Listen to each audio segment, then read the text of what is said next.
જય માતાજી મિત્રો, અમારી ચેનલમાં તમારું સ્વાગત છે। આપણે બનાવશું આજે ભરેલા ભીંડાનું શાક। ભરેલા ભીંડાનું શાક બનાવવા માટે સૌપ્રથમ આપણે ભીંડાને આ રીતના કટ કરી લઈશું।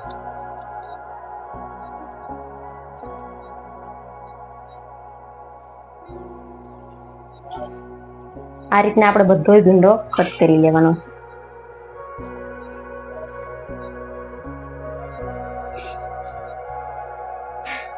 મિત્રો, ભરેલા ભીંડાનું શાક બનાવવા માટે સૌપ્રથમ આપણે મસાલા કયા કયા લેશું તો એક વાટકીમાં તેલ, લસણ વાળો મસાલો, ધાણા જીરું પાવડર, મીઠું, હળદર તેમજ લસણનો ઉપયોગ કરેલો છે।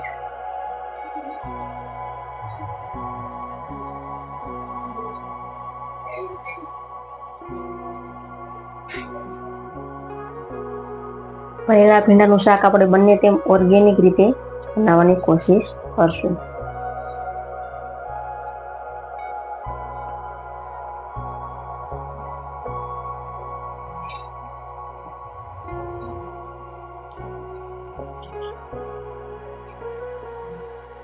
તો શીંગો આપણે બધી કટિંગ કરી નાખી છે। હવે શીંગો ભરવા માટે આપણે સૌપ્રથમ સૂંદો બનાવીશું એનો। તો સૌપ્રથમ આપણે લસણ વાળો મસાલો એડ કરી દઈશું। ત્યારબાદ તેમાં ધાણા જીરું પાવડર નાખી દઈશું। સ્વાદ પ્રમાણે મીઠું એડ કરી દેવાનું।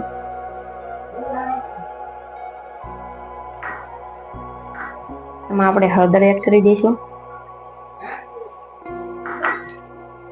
અને થોડું તેલ એડ કરી દઈશું।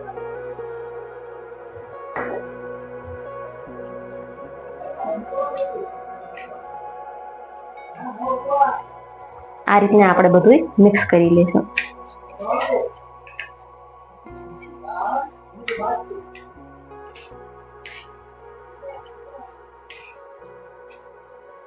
આ રીતના આપણે બધું વ્યવસ્થિત મિક્સ કરી લઈશું।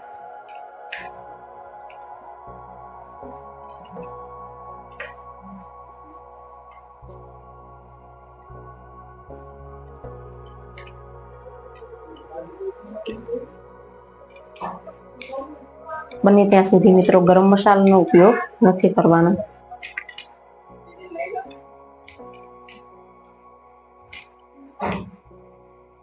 જોઈ શકો છો મિત્ર, આપણું મિશ્રણ બનીને તૈયાર છે। ત્યાર પછી તે મસાલાને આપણે આ રીતના શીંગોમાં ભરી લઈશું। આ રીતના મિત્રો આપણે શીંગો ભરી લઈશું બધી।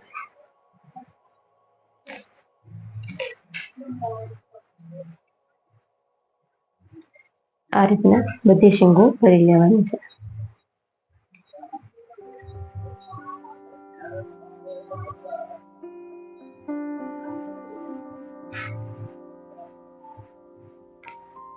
શીંગો બહુ મોટી પણ નથી લેવાની અને બહુ નાની પણ નથી લેવાની, મીડિયમ સાઈઝની શીંગો આપણે અહીં લીધેલી છે।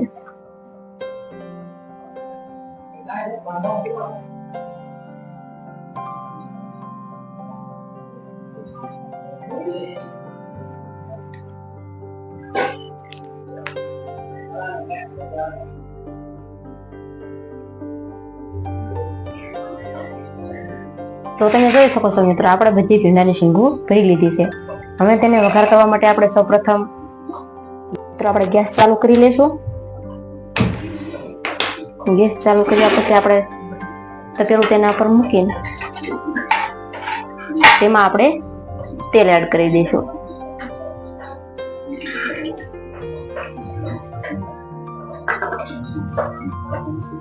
તેલને થોડું ગરમ થઈ જવા દઈશું।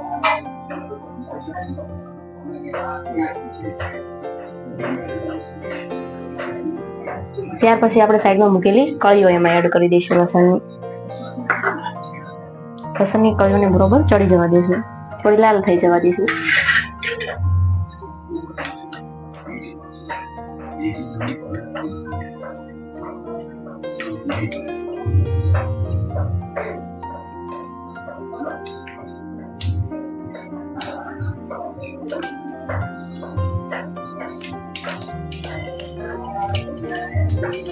તેલને આપણે વ્યવસ્થિત ગરમ થયા પછી કળિયું વ્યવસ્થિત ચડવા દઈશું. કળિયું ચડી જાય લસણની ત્યારે તે લાલ રંગની હલકા થઈ જાય છે. જોઈ શકો છો મિત્રો, તેલ હવે આપણું આવી ગયું છે.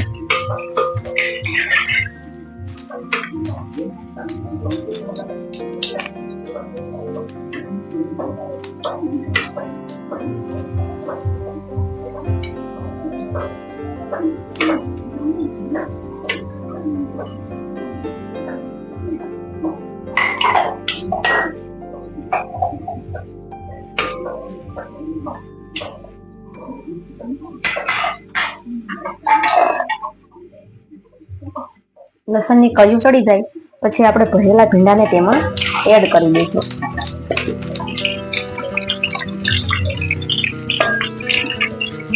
આ રીતના આપણે બધો ભીંડો એડ કરી દઈશું.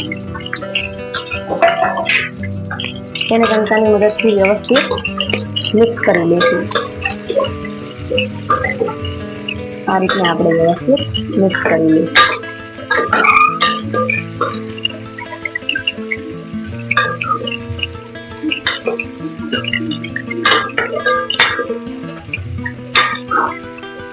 મિક્સ થઈ ગયો છે. હવે આપણે 20 મિનિટ માટે ધીમા ગેસની ફ્લેમ ઉપર તેને ચડવા દઈશું.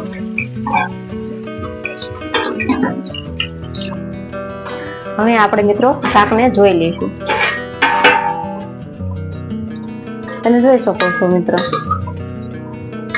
ચમચામાં લઈ અને આ રીતના દબાવી દઈશું. તો મિત્રો શાક આપણું ચડી ગયું છે. એવું લાગે તો વચ્ચે વચ્ચે મિત્રો આપણે આ રીતના ફેરવી લેવાનું છે. હવે આપણે તેને ગેસની ફ્લેમ બંધ કરી તેને એક ડીશમાં કાઢી લઈશું. તો મિત્રો આપણું ભરેલા ભીંડાનું શાક બનીને કમ્પ્લીટ છે. તો પછી આપણે મળીશું નવા વિડીયોમાં. જો તમને મારો વિડીયો ગમ્યો હોય તો આ વિડીયોને લાઈક કરો, શેર કરો અને સબસ્ક્રાઈબ કરો. જય માતાજી.